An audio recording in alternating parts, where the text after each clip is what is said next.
प्रकृतिर सौंदर्यता भारी निरा कहीं केजाणी आज भल लगुन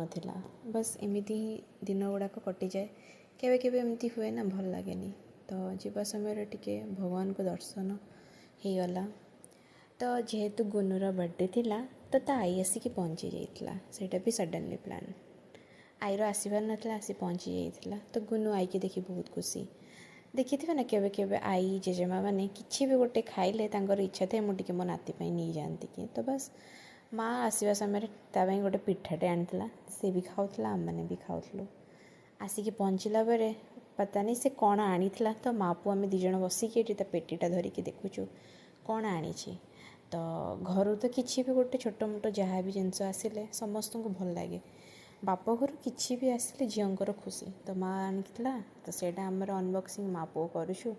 काली थिला गुनुर बर्थडे से माँ सडनली प्लान कर